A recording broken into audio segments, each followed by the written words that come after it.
Assalamualaikum warahmatullahi wabarakatuh. Bismillahirrahmanirrahim.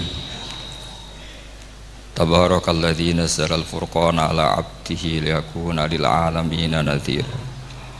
Allahumma shalli wa sallim ala sayyidina Muhammad wa ala alihi wa sahbihi wa barik wa sallim asma'in. Amma ba'du.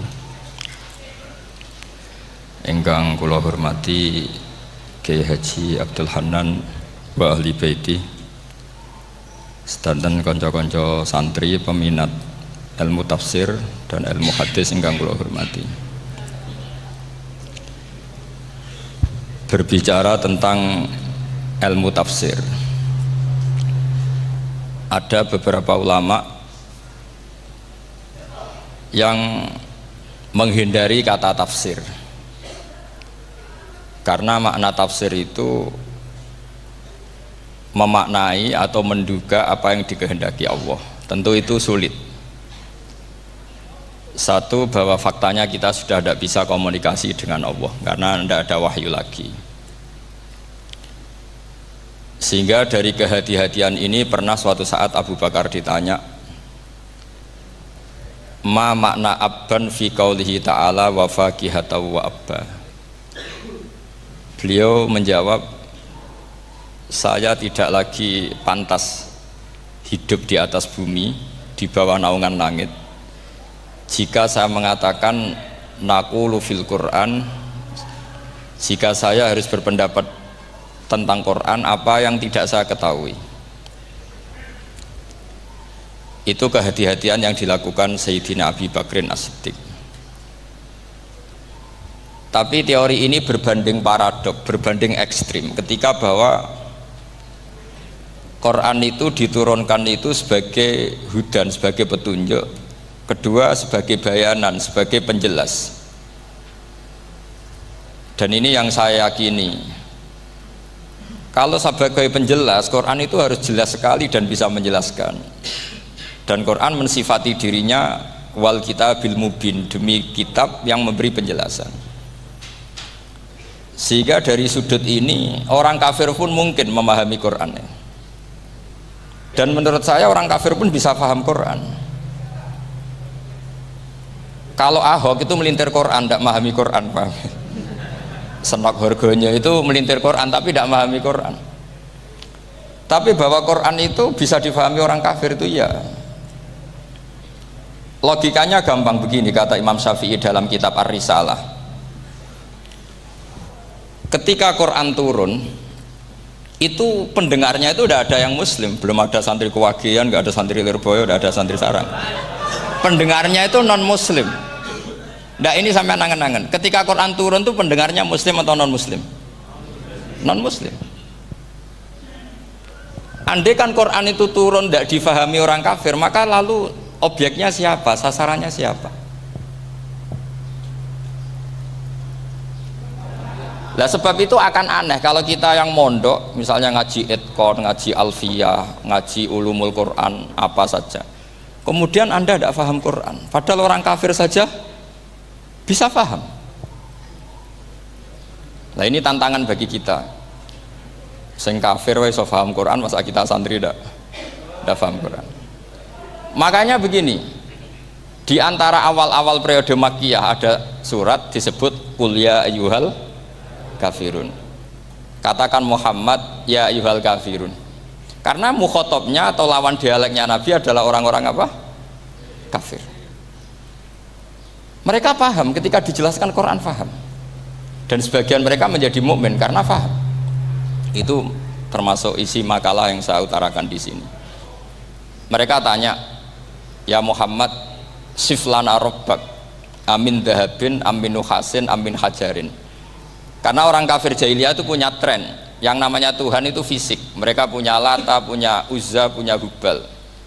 Sehingga kalau Tuhan-Tuhan kita ini dari batu Muhammad, katanya Anda punya Tuhan yang berbeda. Lalu Tuhan Anda ini dari emas atau dari perak.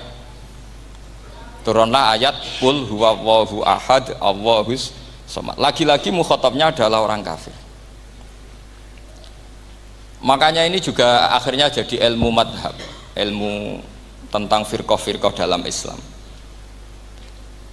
bahwa kesalahan terbesar orang Khawarij sebagaimana yang dikutip Imam Bukhari. Nanti sampean cari di juz 4 atau di juz 3, pokoknya di bab Babu Qitalil Khawarij, karena Imam Bukhari punya adat diulang-ulang. Kata Ibnu Umar yang dikutip Imam Bukhari, innahum intolaku ila ayatin nazalat fil kufar faja'aluha alal mu'minin. Orang-orang Khawarij atau kalau sekarang orang-orang radikalisme itu meneliti Quran, kemudian ketika ada kriteria manusia-manusia tertentu itu dianggap itu kenanya orang Islam, korbannya orang Islam. Padahal awal mula ayat ini turun untuk orang kafir atau kritikan pada orang kafir. Ini cilaka betul. Karena logikanya seperti yang dikatakan Imam Syafi'i, ketika Quran turun ini nggak ada orang Islam, yang ada orang kafir. Sehingga mukhatabnya adalah orang kafir. Tapi ayat-ayat ini nanti dipakai Khawarij untuk mengcounter orang Islam, sehingga mereka mudah mengkafirkan kita karena pakai ayat yang dari awal Allah mengkafirkan orang kafir, sekarang ayat itu dipakai mengkafirkan orang Islam. Ini saking gebleknya orang apa? Khawarij. Makanya kata kitab Fathul Bari yang menyarai Bukhari itu, yang mendorong orang Khawarij seperti itu adalah jahluhum bisyariah. Memang mereka benar-benar bodoh, benar-benar goblok. Misalnya kita kiai atau kita ma'arif atau kita santri atau kita orang soleh, kemudian kita tidak bisa melakukan apa yang kita katakan, terus kita oke lah, kita kena kritik misalnya atakmurunan nasa bil birri napa wa tansawna anfusakum wa antum taslunal kitab. Terus kita katanya bisa ngomong tapi tidak bisa melakukan, terus dikritik dengan ayat itu mestinya tidak tepat. Karena itu asbabun nuzulnya adalah orang-orang Yahudi karena tahu bahwa sifat Rasulullah itu ada di Taurat, mereka menyuruh keluarganya itu masuk Islam, tapi mereka sendiri tidak mau Islam. Kemudian turunlah ayat atakmurunan nasa bil birri wa tansawna anfusakum wa antum taslunal kitab afala ta'qilun. Sekarang perbandingannya begini, misalnya ada orang Islam, taruh saja Zaid itu maling, ya maling, konsisten dia malingnya sampai tua. Terus menurut Anda Zaid yang muslim ini, muslim, Zaid itu muslim tapi maling, jangan bilang maling tapi muslim, dia itu ya. Kemudian Zaid bilang ke anaknya, "Cung, kowe aja dadi maling, dadi santri sing soleh, sing maling bapak tok." Ndak, ini menurut analisis usul fikih, ngomongnya Zaid itu benar apa salah? Benar kan? Nasihatnya ya benar, ngomongnya juga benar. Kamu tidak bisa ngeritik Zaid, kamu bisa ngomong tapi tidak bisa melakukan, tidak bisa. Fa innal amra bil ma'ruf wajib, wal qawla bil ma'ruf ya wajib, wal qawla bil haqqi ya wajib. Jadi itu hal yang berbeda. Misalnya fa innal amra bil ma'rufi wajibun, memerintahkan barang baik itu baik. Wa innal qawla bil haqqi ya wajib, mengatakan yang hak itu ya wajib. Berarti Zaid tetap kena khitab, kamu harus nasihati anak secara benar, kamu juga harus ngomong hukum secara benar. Lalu ketika Zaid ngomong hukum secara benar, cung ojo maling, maling itu dosa, cung ojo nerusno profesine bapak maling, maling itu tidak benar. Dia berarti sudah melakukan dua kebenaran, yaitu ngomongnya benar, nasihatnya benar. Dia salah, perilakunya tetap maling. Tapi jangan karena dia maling lalu omongannya enggak salah juga, berarti salahnya malah tiga. Makanya ini pentingnya ngaji sama ulama, sama ahli usul fikih. Jadi tidak bisa dicampur adukkan. Zaid gagal dalam perilaku, tapi jangan gagal lagi di nasihat. Nanti kalau dia tidak nasihati, maka anaknya terus maling, alasannya niru bapaknya. Karena bapaknya kalau mau nasihati nanti disemprit sama santri-santri, "Pak, sampean ora oleh nasihati anake ora usah maling, sampean dhewe maling." Oh, tidak bisa, cara usul fikih itu malah yudroku kulluh la yudroku napa kulluh, atau bahasa populernya al maisur la yasqutu bil ma'sur. Misalnya kita sebagai kiai hanya bisa takrib, hanya bisa jurumiyah, apa muda fatul muin cek abote bulet, maknane bulet.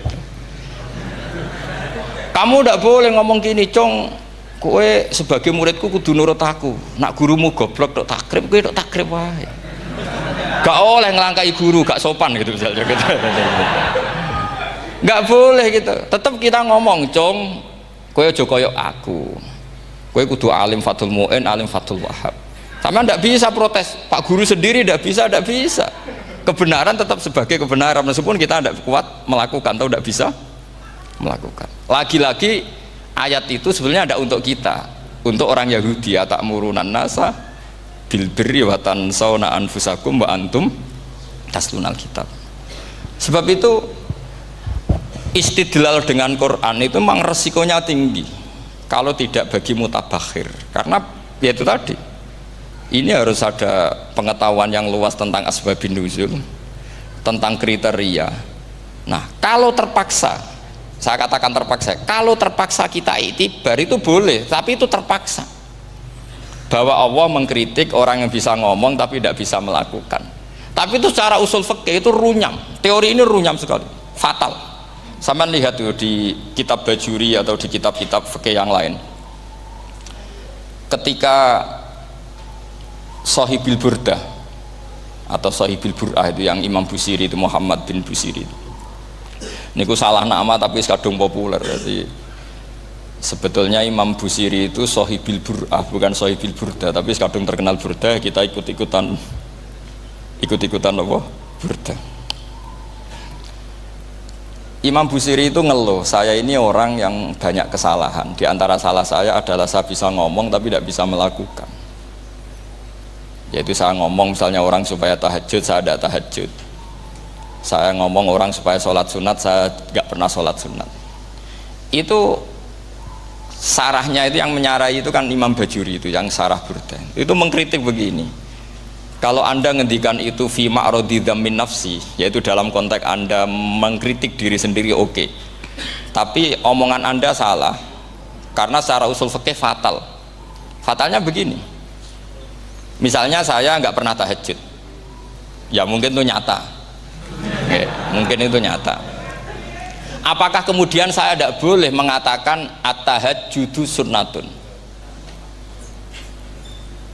Apa saya diwajibkan diam hanya karena saya tidak pernah tahajud, terus saya seorang kiai yang haram mengatakan at-tahajjud sunnatun? Saya harus tetap mengatakan kalau tahajud itu sunnah. Saya kalau punya santri terus saya bilang, "Cung, napas nganggur yuk tahajud itu sunat." Karena mengatakan kebaikan pasti bagian dari kebaikan itu sendiri. Makanya kata Imam Bajuri, fakaifa yakunul amru bil ma'rufi mazmuman. Bagaimana mungkin sesuatu yang jelas baik karena memerintahkan kebaikan mazmuman menjadi sesuatu yang tercela hanya karena yang mengatakan tidak melakukan. Fa innal fi'la ya amrun wal hukmu ya amrun akhar. Itu beda. Jangan karena Anda tidak minum teh karena diabetes, terus Anda kalau ada tamu tidak disuguhi teh. Karena saya sendiri tidak minum teh. Wah ya repot kalau gitu. Nah itu lagi-lagi tadi orang Khawarij salah ketika mengartikan ayat yang harusnya objek kritiknya itu orang kafir, kemudian karena Quran lama sekali dibaca orang Islam sampai orang itu lupa kalau Quran awalnya turun diantaranya adalah membenahi akidahnya orang kafir, sehingga korbannya orang Islam. Itu mirip seperti cerita kita ya, santri-santri itu kalau punya musuh itu baca Hizib Nasor. Dulu pengarang Hizib Nasor itu musuhnya orang fasik, sehingga dihizib. Santri ora duwe musuh wong fasik, duwene kancane dhewe, akhirnya kancane yang kena hizib. Nah ini penting saya aturkan ya, sama seperti itu. Lama sekali Quran itu hanya dibaca orang Islam dan komunitasnya Muslim, sehingga seakan-akan semua kritikan Quran itu pada orang nopo Islam. Padahal jelas Quran ada kul ya ayyuhal kafirun. Jelas mukhatabnya orang kafir. Sadaqata lakum dinukum waliyadin. Nah ini penting kalau aturakan. Makanya kalau melihat itu, Quran jelas bisa difahami orang kafir. Bahkan banyak orang kafir yang menjadi muslim karena faham maknanya apa? Faham maknanya Quran. Itu jelas sekali. Itu masyhur sekali dialeknya Nabi dengan Walid bin Mughirah, dengan Utbah, dengan banyak sekali, termasuk dengan Abu Jahal, dengan Abu Lahab. Bahkan orang-orang kafir Quraisy itu menyewa namanya Musailamah Al-Kadzab. Kalau di sini umumnya baca Musailamah apa Musailimah? trennya di sini. Pakai fathah ya. Itu entah ya, nggak tahu saya yang masalah yang mana itu kan, karena memang kalau dalam ilmu riwayat itu sekali salah baca itu kasus betul, kayak Sa'id bin Musayyab atau Sa'id bin Musayyib itu ketika beliau sugeng itu kalau dipanggil Sa'id bin Musayyab itu marah besar, karena maknanya Sa'id al Musayyab itu yang ditawan, makanya beliau bilang sayyabatni Irak wa anal Musayyib, orang Irak mengatakan saya ini ditawan, sebenarnya saya yang menawan mereka. Tapi al-masyhur itu dibaca Sa'id bin Musayyab, padahal dia tidak mau dipanggil Sa'id bin Musayyab, Sa'id bin Musayyab. Karena nama ini penting. Pentingnya begini. Ini kata Rasulullah kalau sedang guyon, kata Nabi, mbok kamu itu sekali-kali mikir, kenapa saya ini diberi nama Allah Muhammad, katanya.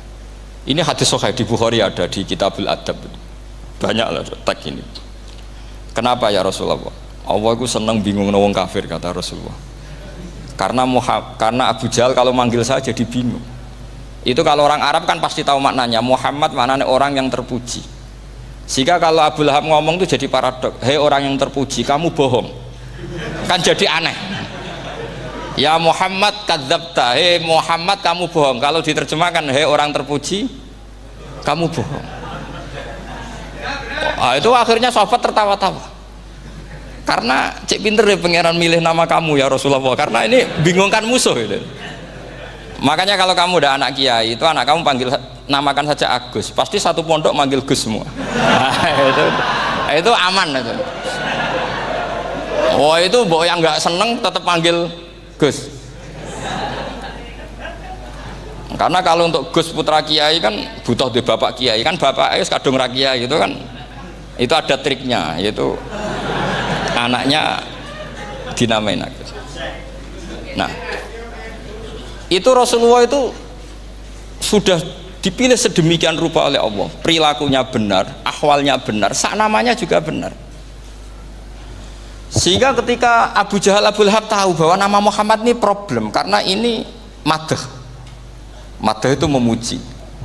Sehingga mereka kalau mencari Muhammad tuh bilang ainal madmum, mana orang yang tercela. Terus orang-orang Quraisy tidak paham, kamu nyari siapa? Akhirnya mereka bilang, ana atlubu Muhammad, dan saya cari Muhammad. Akhirnya bilang Muhammad lagi. Nah, itu. Nah, Quran juga main di ranah nama. Sehingga Abu Jahal itu namanya kan Abul Hakam. Orang Islam dari awal memanggil Abu Jahal. Karena kalau sampai kita manggil Abul Hakam, kita akan mengalami paradok, ya Abul Hakam, hei bapak dari semua kebijakan, kamu begini kan kacau. Makanya itu dari sini orang nggak boleh salah apa? Salah nama. Ini penting kalau aturakan, karena kadang menganalisis Quran itu satu bilisanin Arabi mubin, kata Imam Syafi'i, wa innahu latanzilu rabbil alamin nazala bihir rohul amin ala qalbika litakuna minal mudhirin bilisanin Arabi mubin. Di antara, kata Imam Syafi'i ini, di antara aturan pokok memahami Quran adalah dia malian bil arabiyah, dia sangat-sangat menguasai bahasa Arab. Itu masyhur dalam dialek Imam Syafi'i ini. Saman kalau ngaji takrib atau Fathul Mu'in, syarat sahnya tayamum lil musafir itu apa? Tolabul ma', mencari apa? Air. Sampai kalau di takrib dicontohkan, kalau di tempat atas nyari ke bawah, kalau ke bawah nyari ke atas. Imam Syafi'i ditanya, kaifa taqulu bi syartit tolab, bagaimana anda berpendapat bahwa tolabul ma' itu wajib untuk menjadi sahnya tayamum? Terus Imam Syafi'i faqara'a falam tajidu ma'an, kamu pergi kemudian falam tajidu ma'an, kamu tidak menemukan air. Terus Imam Syafi'i mengatakan la yuqalu liman lam yatlub lam yajid wa innama yuqalu lam ya'rif, katanya. Orang yang nggak pernah mencari itu tidak bisa dikatakan lam yajid, tidak menemukan. Kalau belum mencari namanya tidak tahu. Padahal Quran bilang kamu pergi kemudian kamu tidak menemukan air. Tidak menemukan itu berarti harus mencari dulu, baru dikatakan lam yajid, tidak menemukan. Kalau tidak pernah mencari namanya tidak tahu. Hanya gitu tok itu jadi ilmu bahwa tolabul ma' itu wajib, karena Allah mengatakan falam tajidu ma'an la yuqalu liman lam yatlub lam yajid wa innama yuqalu lam ya'rif. Orang dikatakan tidak menemukan berarti setelah mencari kemudian kesimpulannya tidak menemukan. Kalau belum mencari namanya apa? Tidak tahu. Nah, dari sini Imam Syafi'i istidlal wajib tolabul. Ini namanya malian bil arabiyah. Dia menguasai bahasa Arab. Begitu juga ulama-ulama sufi. Itu ada cerita Aba Yazid Al-Bustami, itu ada muridnya baca ayat wasiqal ladzina taqaw rabbahum ilal jannati zumara. Orang-orang takwa itu digiring menuju surga. Itu dia nangis. Muridnya kaget. Ini guru saya tidak benar, ini ada cerita surga tapi dia malah nangis karena ayatnya itu digiring. Terus kata Abu Yazid, mereka itu di mana saja? Masa ke surga aja butuh digiring? Ke surga itu kan nikmat, ngapain butuh digiring? Saya tidak mau, kata dia. Abu Yazid itu gak mau digiring ke surga, itu gak mau. Muridnya kan tambah kaget, memangnya mau neraka kan gitu pikirannya itu. Ternyata beliau jawabnya sederhana, saya pas itu sudah dekat sama Allah sehingga tidak perlu digiring. Kemudian saya sudah panitia kiamat pas itu, jadi gak perlu digiring. Nah ini nanti penting jadi satu aturan ilmu ulumul Quran.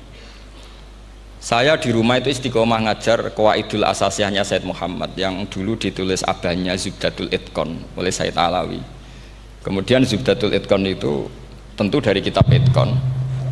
Terus Said Alawi dulu ngarang kitab Faidul Khobir, sarahnya Faidul Khobir sama Sayyid Muhsin Al-Musawab, dulu dari Padang tapi hidupnya di Mekah.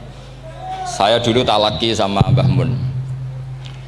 Itu ternyata ada ayatnya, innal muttaqina fi jannati wa nahar fi maq'adi sidqin 'inda malikim muqtadir.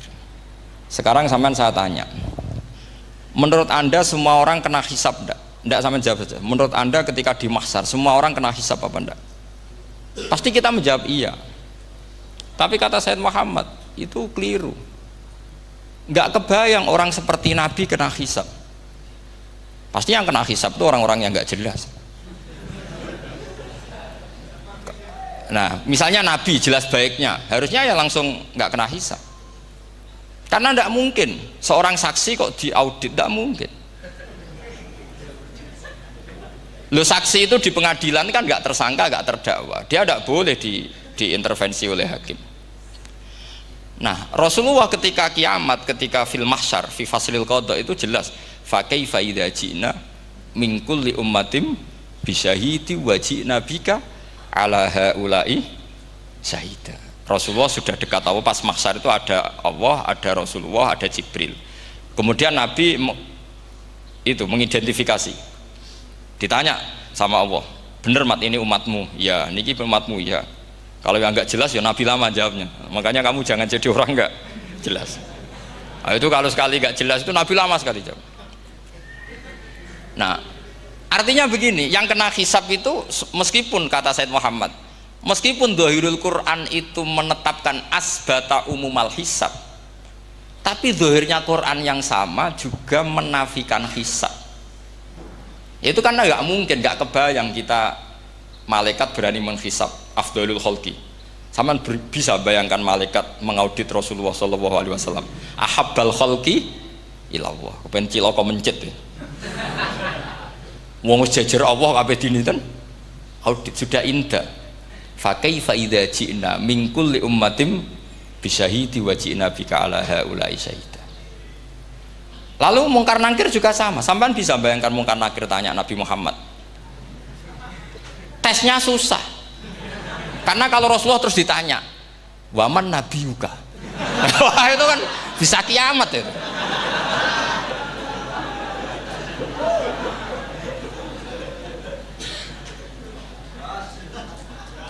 Paham ya?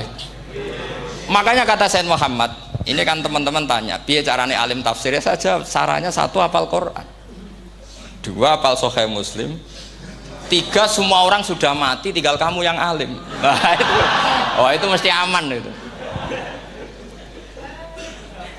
Nah kalau sampean tanya saya, apa buktinya Gus kalau orang tertentu tidak kena hisab? Ya buktinya tadi misalnya innalladzina qalu rabbuna Allahu tsummas taqamu tatanazzalu alaihimul malaikatu alla takhafu wala tahzanu wa absyiru.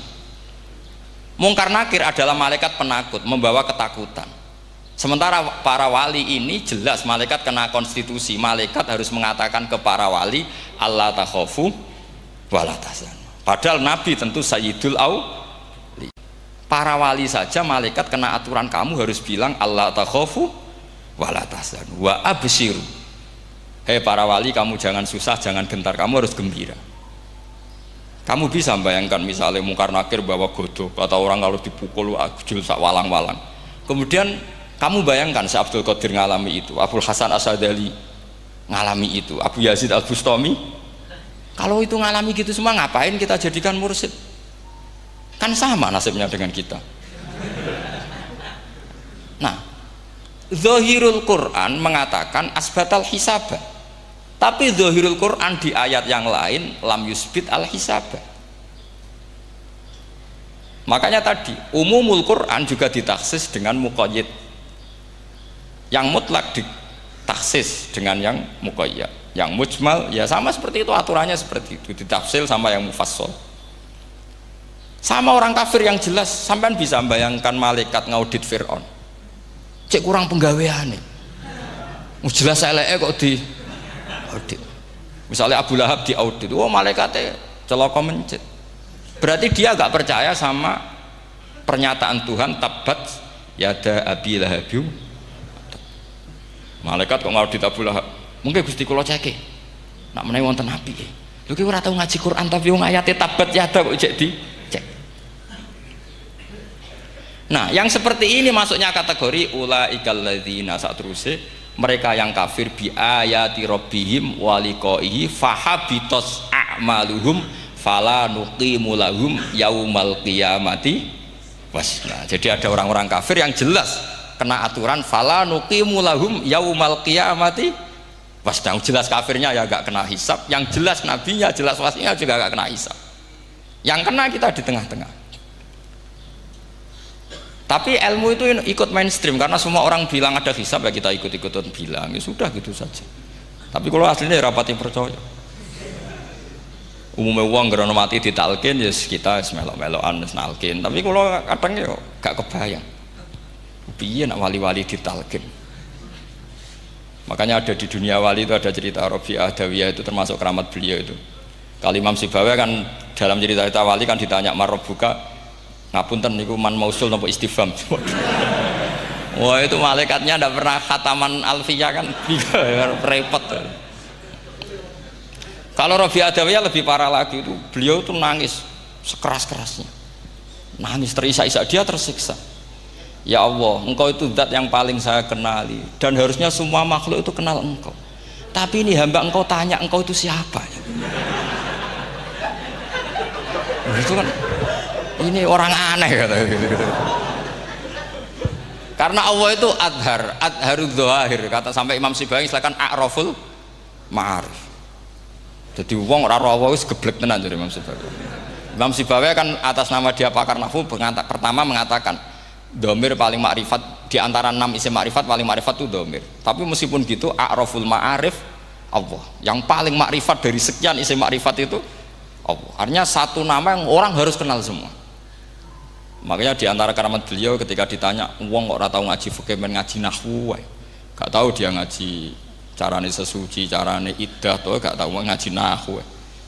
Terus dia tanya bima fa'ala rabbuka, lalu Allah memperlakukan kamu gimana? Terus kata Imam Sibawi ghafaroli, Allah mengampuni saya karena saya orang yang mengatakan Allahu a'raful ma'arif. Ini penting kalau aturakan. Jadi makanya kalau sampean tanya caranya ilmu alim gimana, ya satu tadi, kalau sampean masih banyak orang hidup, syaratnya kamu harus hafal Quran, hafal hadis, hafal sekian ribu hadis, hafal sekian ulumul Quran. Itu kalau masih banyak orang hidup. Kalau sudah kamu sendiri hidup, ya sudah, pokoknya isokulhu ya salim sendiri kan, nggak ada saingannya itu. Makanya kata Sayyid Muhammad, beliau mengatakan kita meyakini umumal hisab ya berdasar dzahiril Quran, kita menafikan umumal hisab bahwa hisab hanya yahtassul liqaumin duna qaumin juga berdasar dzahiril Quran. Kita percaya semua mayat ditanya mungkar nangkir ya berdasar dzahiril ahadis. Kita tidak mengumumkan teks konteks ini juga berdasar dhahiril ahadits. Karena malaikat mungkar nakir juga malaikat. Berarti dia kena aturan kalau ketemu para wali Allah takhafu wala tahzanu. Faham sih kalau maksudnya? Ini penting kalau aturakan. Jadi makanya aspek ya, sampean bisa memulai kalau ingin jadi orang alim tafsir bisa mulai dari yang mudah saja, yang fikih saja.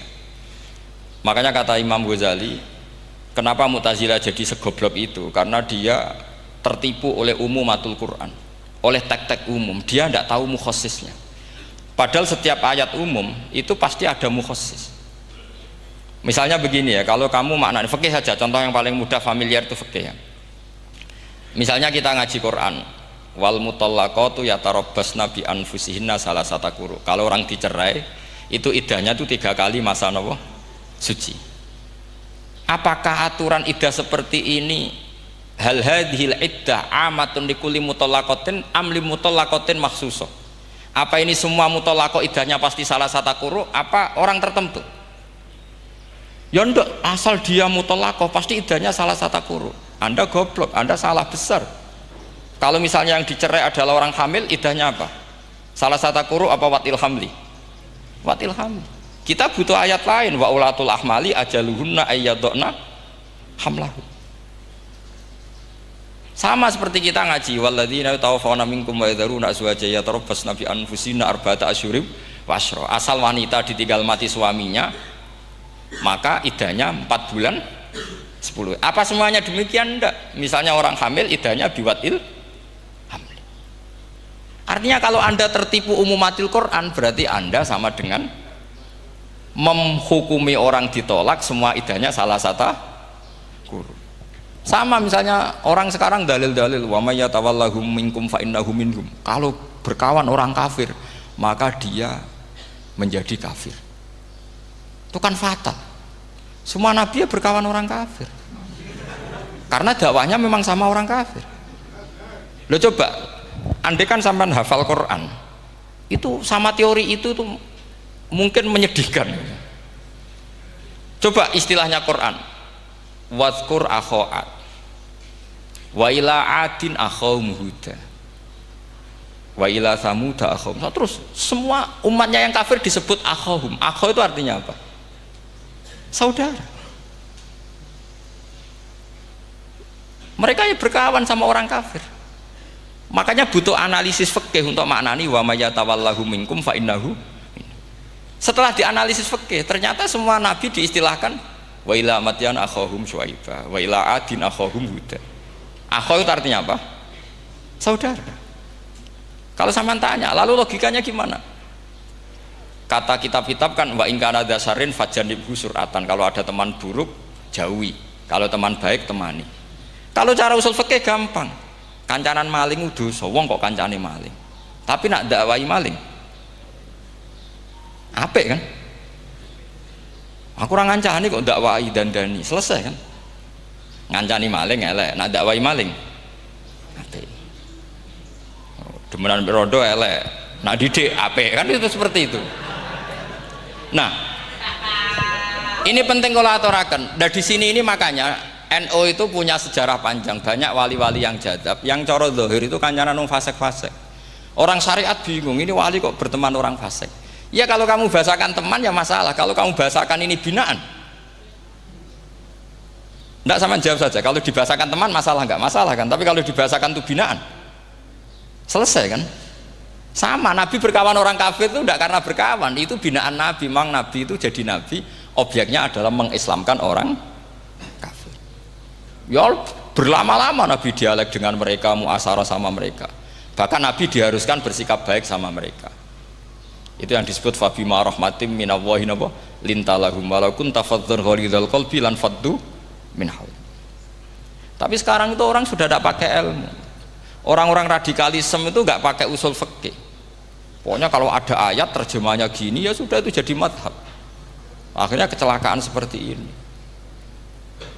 Pokoknya kalau ada ayat faqtulul musyrikina haitsu wajadtumuhum wa khudhuhum wahsuruhum waq'udu lahum kulla marsad. Sudah hafalnya ayat itu saja. Dia tidak mau ngapalkan misalnya qatilul ladzina yuqatilunakum. Ada ayat lagi wa akhrijuhum yamin haitsu akhrajukum. Sehingga ulama kita membagi kafir itu ada harbi, kita musuhi, ada zimmi, ada muahad, ada musta'man. Itu ulama karena tahu tidak semua orang kafir itu harbi, tidak semuanya zimmi, tidak semuanya muahad, tidak semuanya musta'man. Kalau harbi oke, kita perang, kalau zimmi ya kita bina, kalau muahad ya sesuai perjanjian kita, kompensasinya apa, MOU-nya kayak apa. Tapi apalnya mereka ayat satu tema. Nah celakanya kita yang ngaji di pondok-pondok yang katanya spesialis ingin alim tafsir, apalnya ya satu ayat juga. Wah itu kan satu ayat versus satu ayat, itu ngeri. Makanya kalau sampean tanya saya, ini katanya di acara ini sampean tanya gimana caranya jadi ahli tafsir, saya jawab gampang. Caranya itu hafal Quran, hafal hadis, terus hafal ulumul Quran. Ya misalnya Nadoman ya Faidul Khobir lah, kalau kitab Nasar ya minimal itu setengah lanya itkon lah, kalau nggak lanya-lanya amat ya agak lanya. Karena kitab tafsir itu gampang, teorinya itu mudah sekali.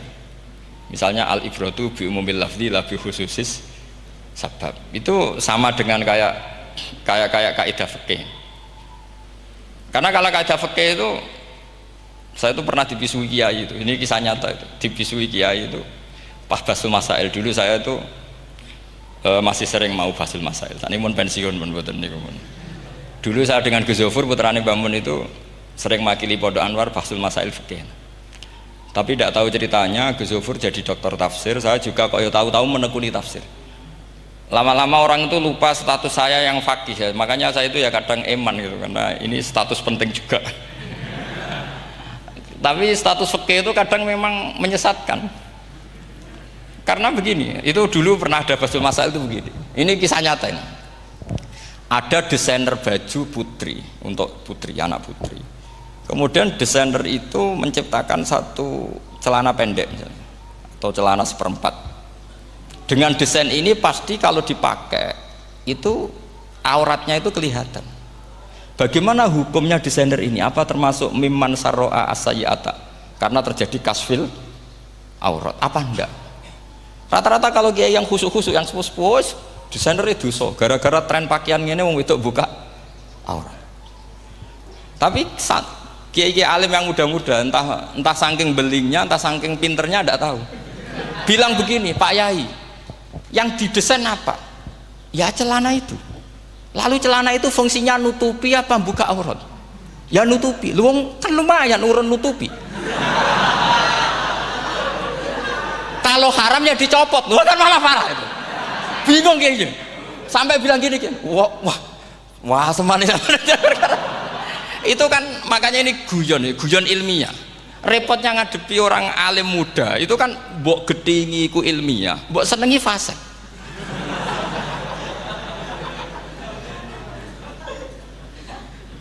Ketika kiai yang khusyuk tadi tak tanya, kalau desainer katok seperapat, paham gitu? Kau coba yang celana dalam terlalu vulgar gitu, paham gitu? Ndak rok saja lah, rok mini misalnya, rok selutut. Sampean jangan ngeres ya, yang rok selutut misalnya. Rok selutut itu desainernya kena hukum haram ndak? Sampean jawab saja. Oh haram dari kiai sepuh, karena dengan desain itu misalnya lututnya kelihatan. Tapi pertanyaannya kiai muda saya masih ingat betul, saya tanya. Lalu fungsi pakaian itu apa Pak Yai? Fungsi itu kan tetap nutupi sebagian aurat. Kalau Anda haramkan, barang haram itu harus dihilangkan. Nah, itu. Sampai kiai itu setelah acara itu manggil saya. Gus, kalau ngakoni jenengan alim tapi podo repote. Podo repote nak dalam itu kan terus itu ada perumusan di redaksi keputusan yang dijual itu, yang masail fikihnya kan terus diputuskan, dibukukan. Kalau redaksinya halal, Gus, nanti orang pakai rok semua. Dan saya balik bantah, kalau redaksinya haram, orang nggak pakai rok lah. Akhirnya itu apa? Kebijakannya lucu. Buak we Gus, pertanyaan itu buak sak jawabannya oke. Jadi kita debat tidak jadi. Ini cerita ilmiah. Makanya sama tidak wajib anut saya ini terlalu ilmiah, jadi tidak baik untuk kehidupan kesalian, kurang baik. Jadi ini, tapi ini ilmu, tetap kaidahnya fikih ma la yudraku kullu la yudraku kullu. Jangan kalau tidak bisa nutupi aurat semua, lalu jangan sama sekali. Lho nggih kan kaidahnya kan gitu, malayudroku kullu la yudraku kullu. Misalnya Anda punya tetangga nggak mau pakai jilbab, nggak mau pakai pakaian muslimah, kamu tidak boleh bilang munisan raklambinan, tidak bisa. Malayudroku kullu napa malayudroku kullu nu la yudraku napa kullu.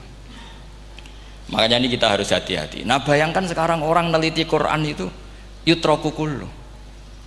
Mestinya kalau Anda meneliti radikalisme, ayat yang terkait radikalisme diteliti semua. Ternyata di surat Taubat yang disebut suratus Saff, yang bahkan haram baca bismillah, itu ada ayat wa in ahadum minal musyrikin nastajaroka fa'ajirhu hatta yasma'a kalam Allah summa ablighu ma'mana. Muhammad, kalau ada orang kafir mau belajar Quran sama kamu, ya harus kamu pelajari hatta yasma'a kalam Allah. Setelah mereka mau belajar, ya ablighu ma'mana summa ablighu ma'mana, kamu harus menjamin keamanan dia. Itu di surat Taubat, termasuk akhiru suratin nazalat, gak mungkin terjadi mansuh. Tapi orang-orang ekstremis selalu pakai faqatulul musyrikin haitsu, apalan itu terus. Yang orang liberal yang menaparin la ikraha fiddin, ya sudah seperti itu. Sing orang-orang ora tegas, ora tau nahi mungkar, ya ma arsalnaka ila rahmatal lil alamin, ngono terus. Yang kelompok tukang nahi mungkar ya ayatnya amen nahi. Saya tuh heran, kenapa mereka punya masalah dengan hafalan kayaknya. Kenapa sih hafalannya kok pedot itu? Kita yang hafal semua bingung jadi. Jadi akhirnya kita yang pinter anut sing goblok. Karena saya tuh pernah loh debat sama orang salaf, debat gitu. Setelah saya mengutarakan sekian hadis, ada tuh Pak hadis tuh, waduh, harusnya kamu ngaji saya, ada debat tuh yang level. Kalau nggak level tuh nggak boleh gitu. Itu kan ngeri. Makanya ini penting ya, kalau sampean tanya ingin jadi alim tafsir ya harus hafal Quran semua. Kalau tidak mungkin yang nunggu orang semua mati baru Anda jadi ahli tafsir, karena tidak ada musuhnya.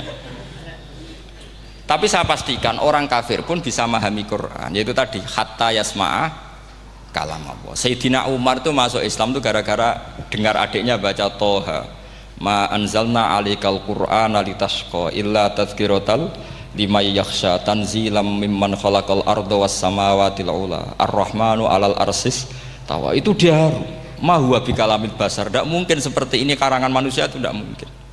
Akhirnya dia Islam.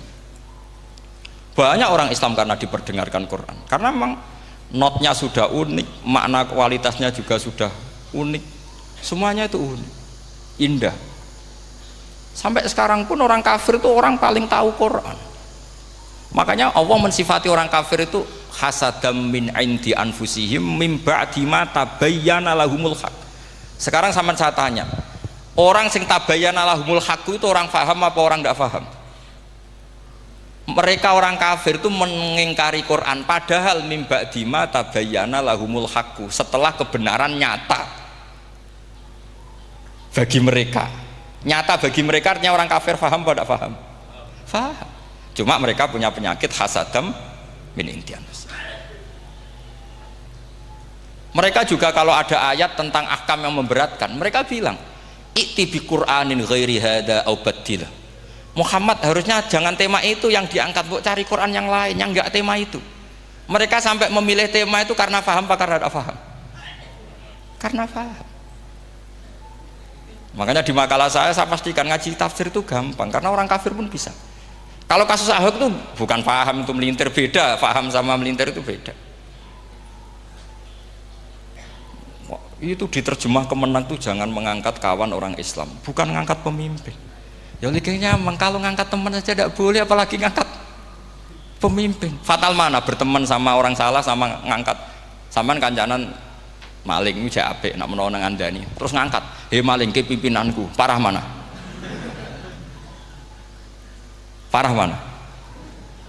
Artinya sama saja ketika diterjemah jangan ngangkat teman, sebetulnya ngangkat pemimpin lebih fatal. Itu kan mafhum awlawiyah, itu kan normal saja. Itu di Quran biasa, misalnya innalladzina ya'kuluna amwalal yatama dzulman, orang yang makan hartanya anak yatim secara zalim. Kamu bilang, Gus saya tidak makan kok, sepeda motornya tak gasap, tak jual. Yang diharamkan kan makan. Wah, ya sarap kalau gitu. Maknanya begini, memakan harta anak yatim artinya ifsad. Ifsad itu merusak.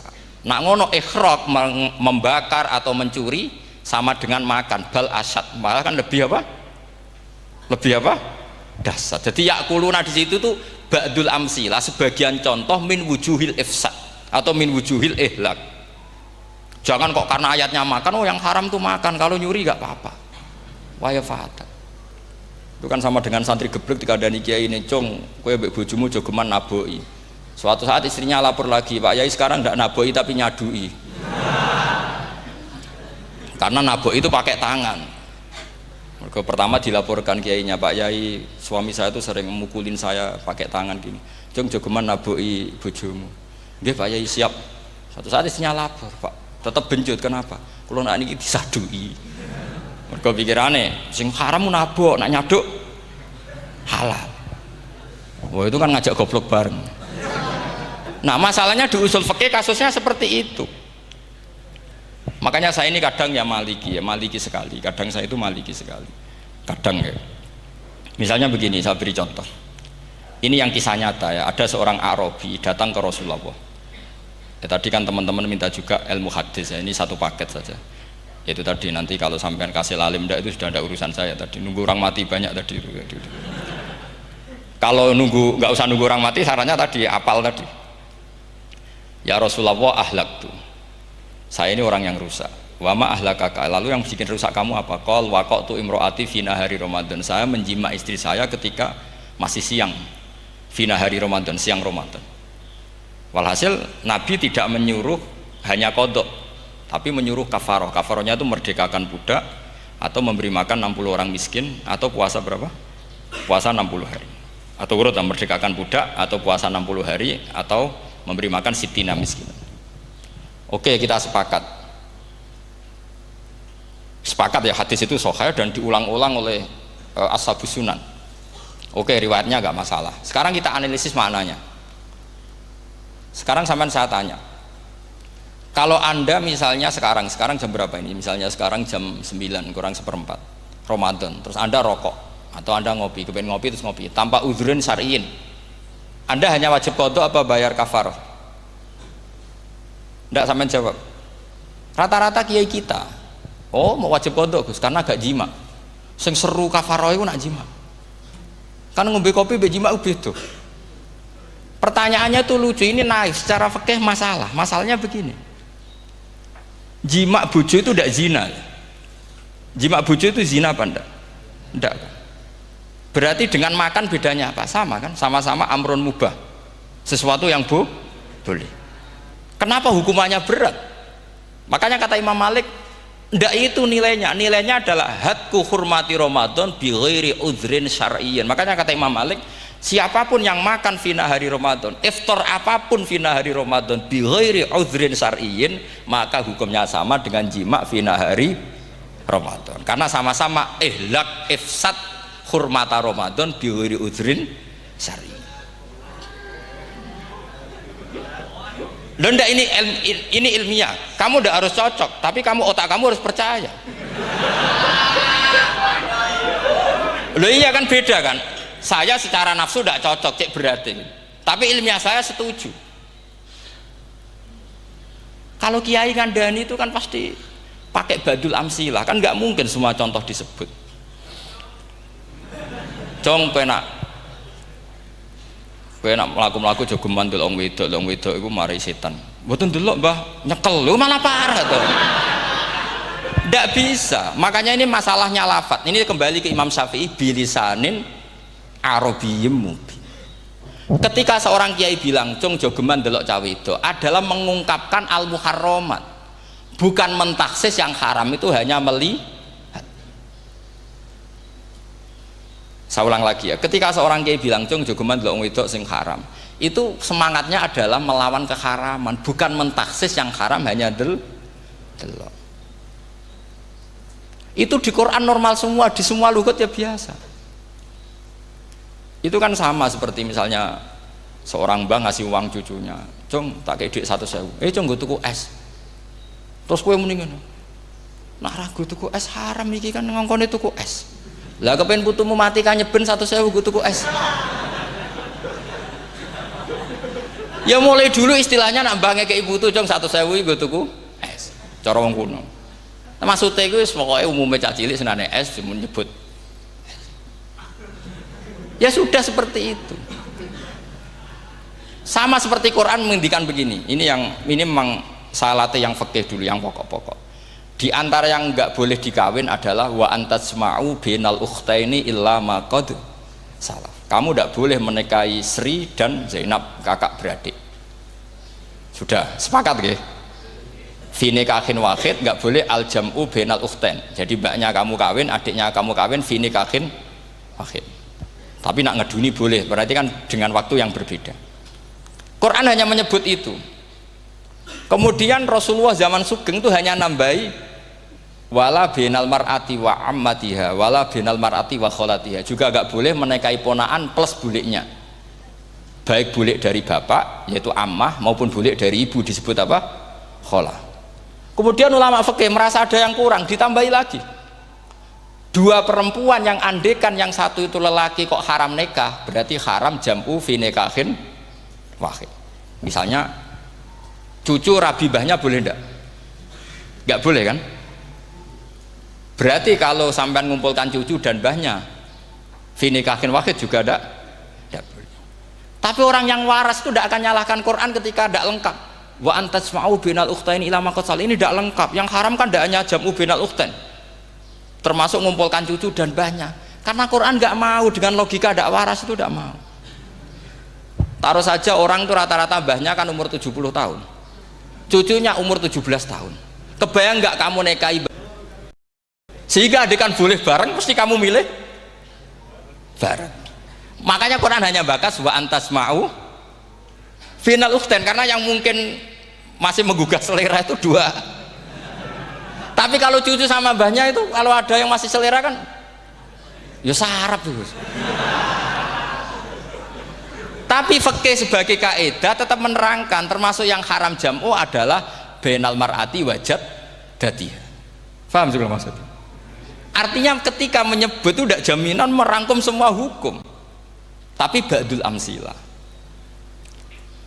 Fa'innal akila yaktafiya bi isyaratil ba'di, karena orang kalau punya akal diisyaroi sebagian sudah paham. Ini penting kalau aturakan. Jadi ini penting. Nah bayangkan sekarang banyak gerakan-gerakan ahli Quran katanya, tapi nggak memahami ilmu usul fikih. Quran ra ono ya wis. Nang Quran ra ono cerita harame asu, nak ngono asu ya halal. Ora ono Qurane. Sing ra ono iku tekem ora Quran, iku aneh-aneh.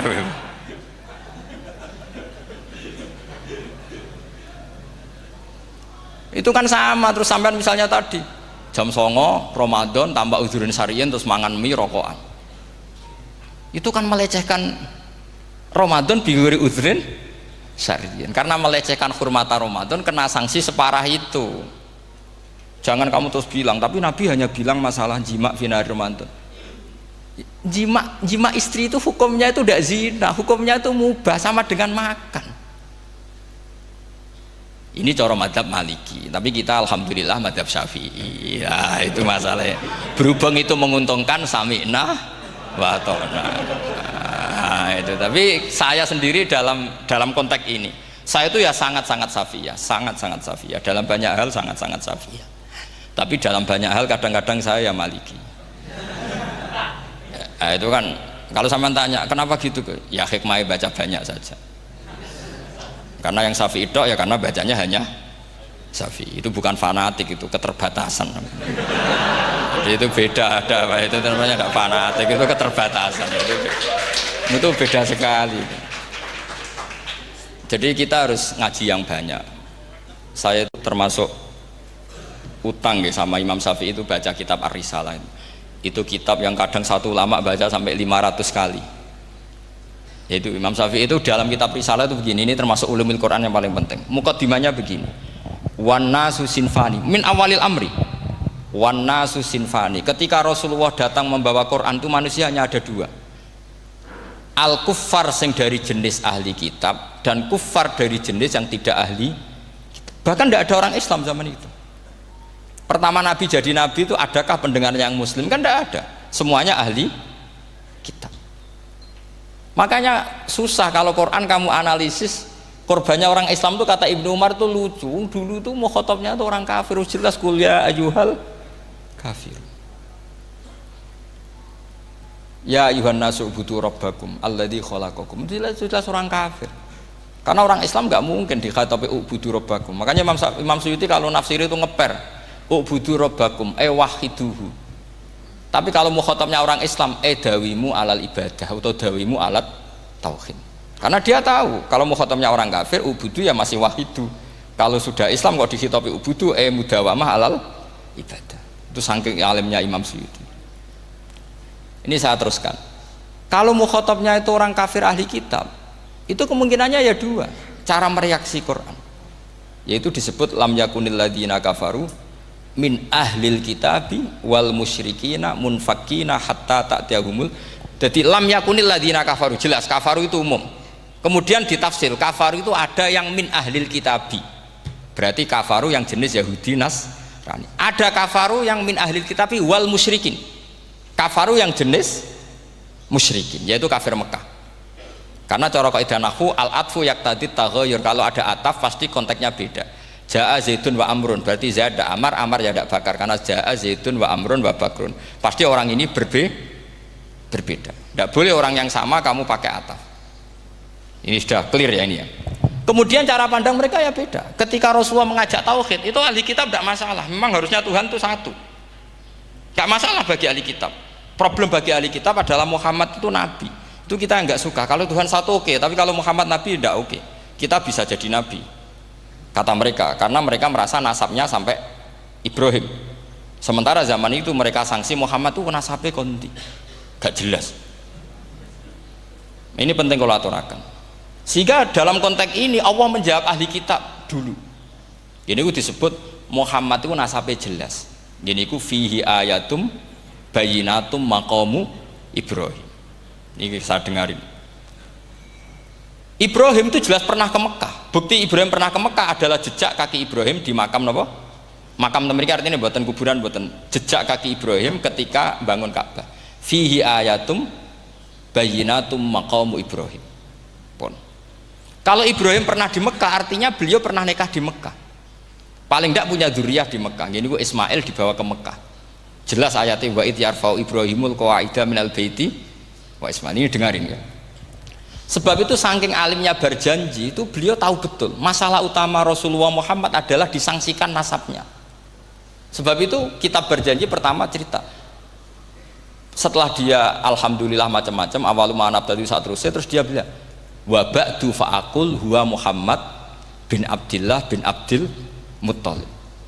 Saat terus ya wa ba'du wa Muhammad bin Abdullah bin Abdil Muttalib wasmu Syaibatul Hamdi Humidat Khisaluhus saniyah. Saat terus Ibnu Qusayn, saat terus Sumiyya bi Qusayn litaqasi fi biladi Qudu'atal Qasiyah. Karena dia tahu yang masalah bagi Rasulullah itu adalah masalah nasab bagi mereka loh, bagi mereka yang kafir. Terus beliau ngendikan ditutup wa adnanu bila raibin inda dawil ulumin nasabiyah ila dhabihi Ismaila nisbatuhu wa mun. Jelas saya Adnan itu pasti puter cucu-cucunya Nabi Ismail. Karena orang Yahudi yang di soal Muhammad itu, kamu itu siapa kok tahu-tahu Nabi? Kamu orang Arab itu tidak pernah ada Nabi. Yang Nabi itu normalnya orang Israel, yaitu turunan Yahudi, karena Yahuda bin Yakub bin Ishak bin Ibrahim. Akhirnya Allah membuktikan fihi ayatum bayinatum maqami. Bukti kalau Ibrahim pernah di Mekah adalah jejak kakinya di Mekah, yaitu dekat Ka'bah. Ini jawaban Allah yang tentang ahli kitab, karena sudah jelimet. Ada ilmu ansab, ada ilmu nasab, ada polemik kitab samawi. Kalau kafir Mekah ini goblok-goblok. Ketika Rasulullah pakai teori tauhid, orang kafir Mekah itu saking gobloknya bilang gini, Muhammad, kita ini urusannya banyak, utang kita banyak, kasus saya banyak. Kok Tuhannya satu itu tidak cukup?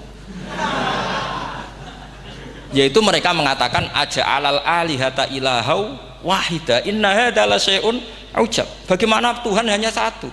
Urusan kita banyak, masalah kita banyak. Tuhan nggak boleh satu, harus banyak. Sejumlah urusan kita. Ada Tuhan BPKB, Tuhan macam-macam lah.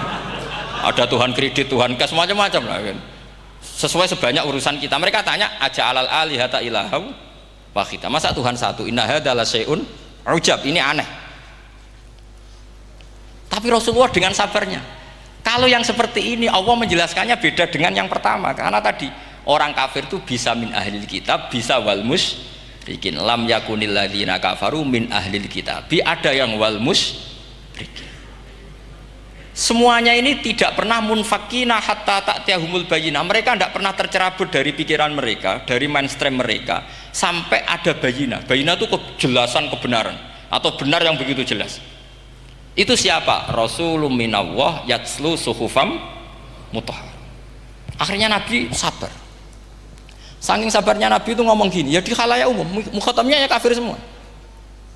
Hei saudara-saudara kami suku Quraisy, kita ini sebangsa. Nabi tanya, Muhammad, ajaran kami itu benar karena kamu itu orang yang kita percaya, tapi kali ini Anda aneh karena ngajak satu Tuhan. Itu tidak mungkin, urusan kita banyak, satu Tuhan enggak mungkin, Tuhan harus banyak. Kita punya 3 aja kurang banyak kan, banyak punya Lata, Uzza, Hubal. Rasulullah dengan sabarnya ngendikan gini, hei kaumku, kalau kamu jadi pembantu, jadi buruh, senang mana punya majikan banyak sama majikan satu. Kalau majikannya banyak, itu perintahnya beda-beda, seleranya beda. Semua harus kamu lakoni, semua harus kamu taklui karena kamu harus nurut. Wah ya repot mat kalau di majikan banyak, ngerepoti mesti.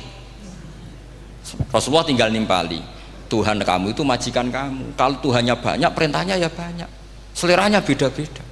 Kamu bingung nggak? Wah ya bingung, ya sudahlah mat satu aja. Akhirnya mereka masuk Islam. Nah itu disebut Nabi itu fatona, punya kecerdasan artikulatif. Kalau menjelaskan itu masuk akal. Nah itu disebut dorobawahu matalar rojulan fihi syuraka'u mutasyakisuna wa rojulan salamal lirojul hal yastawiyani masalah alhamdulillah. Nah ini penting. Allah membuat satu perumpamaan bagaimana ada satu pembantu yang punya majikan banyak, yang berbeda-beda seleranya, berbeda-beda perintahnya, dengan kalau hanya satu majikan. Apakah sama? Mereka jawab tidak sama, enak punya satu majikan. Begitulah Tuhan kamu, harusnya satu. Jadi artinya gini, kalau kamu ngaji ulumul Quran, kamu harus tahu ini khitab ke kafir. Kafir yang mana? Ahli kitab atau kafir yang musyrik? Nah sekarang tidak tahu lagi, pokoknya kafir. Makanya kalau orang berdebat dengan mereka itu tidak goblok meneh. Waduh. Makanya sama tidak usah ketularan goblok, sing pun sing wis goblok ora usah ditambahi mun kathah dan ini pun niku. Ya karena kita ngaji jelas Qur'annya kan lam yakunil ladzina kafaru, itu masih ada min lil bayaniyah atau min li bayanil jinsi. Kafaru itu sapa? Siji min ahlil kitab, 2 kafaru sing wal musyrikin. Dua-duanya tidak pernah munfakina hatta ta'tiyahumul bayyinah. Mereka tidak akan tercerabut dari pikirannya sehingga ada bayyinah. Bayyinah itu siapa? Rasulun minallah yatslu sufam. Nah, ketika Nabi menjelaskan asal usul nasabnya bahwa Sayyid Adnan itu ila Ismail, Ismail jelas putra Nabi Ibrahim, mereka terus baru iman karena ada fihi ayatum bayyinatum maqamun apa? Ibrahim.